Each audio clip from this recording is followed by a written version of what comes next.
Hi lovelies, it's Jess and welcome back to my channel.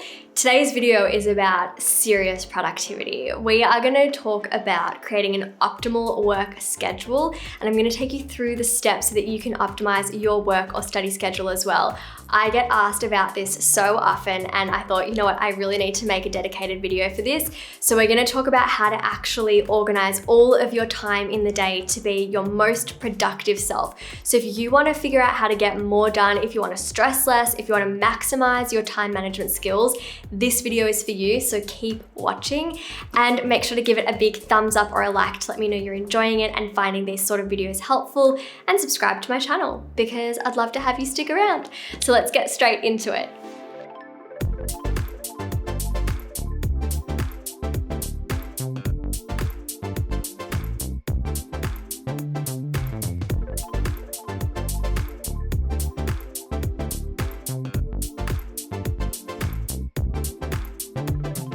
So first I want to take you through my work schedule, which is something that I have created and really optimized over the last couple of months. But before I do that, I have to share something that is just so perfectly timed. It just made me laugh when I discovered it. So I had bought a couple of different blank notepads. I thought they were blank quite a few months ago. I'm talking about like June or July, and I hadn't opened this one. I was decluttering the cupboard in the study and I thought, you know what, I'll just open it and maybe Adam would like to use it. And inside, the template was just absolutely perfect for this video, which is why I have to share it with you. Inside, it has a timetable and then a little like to-do section and an important list.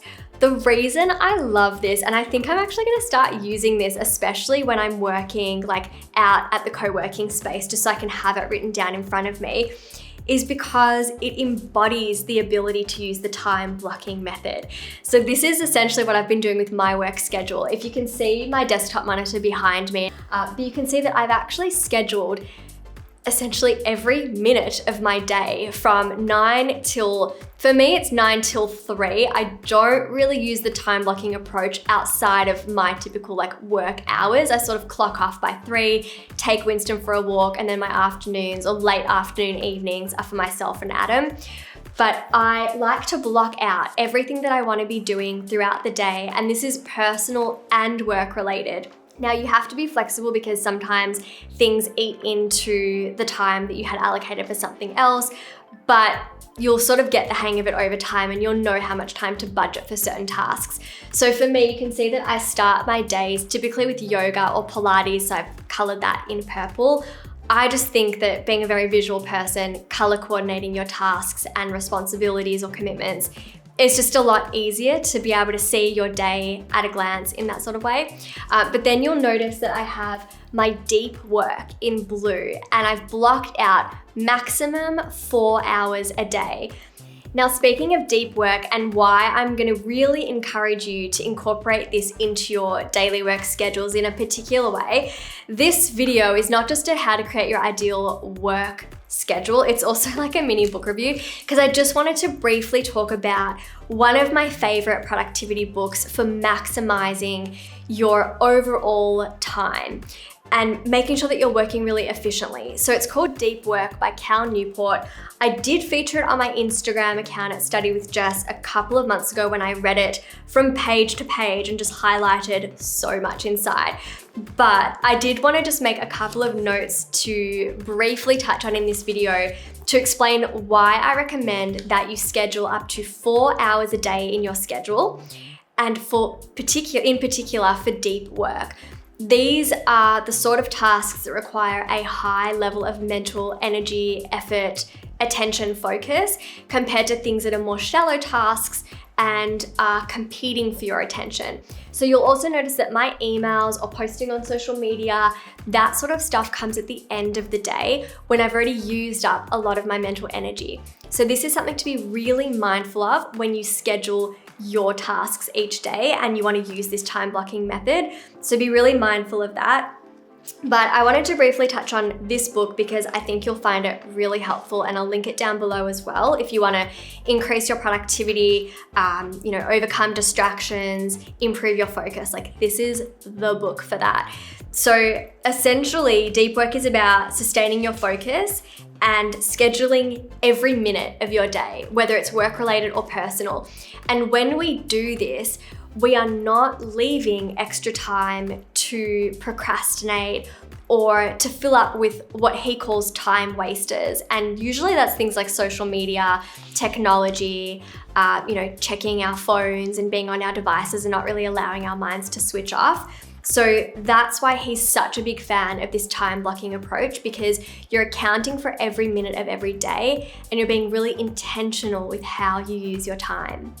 So I just wanted to read a very small bit out of this page here. So to summarize, he says, the motivation for this strategy is the recognition that a deep work habit requires you to treat your time with respect. A good first step towards this respectful handling is the advice outlined here.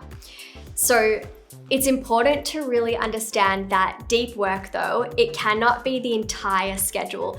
I've had a habit at times of scheduling in too many mentally taxing tasks into one day and spending well over 4 hours doing them. If I think about how I used to even film my videos, it would be an entire day. And by the end of that day, I would feel absolutely exhausted. So it's important to know our limits, and research shows, and he shares it in this book, that ideally, if you're new to this idea of deep work, then 1 hour a day is probably your max just to get used to it. But otherwise, if you are used to sitting down and working for longer periods of time, 4 hours is that sweet spot. Of course, it's not straight 4 hours. You should still be taking breaks every 30 to 45 minutes. So that's not something that's displayed in my work schedule, and maybe you want to include that in yours.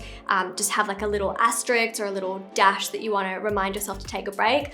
I personally just pop little reminders on my phone, or I just tune into my body and get up and get moving whenever I feel that I need to have that little break and reset.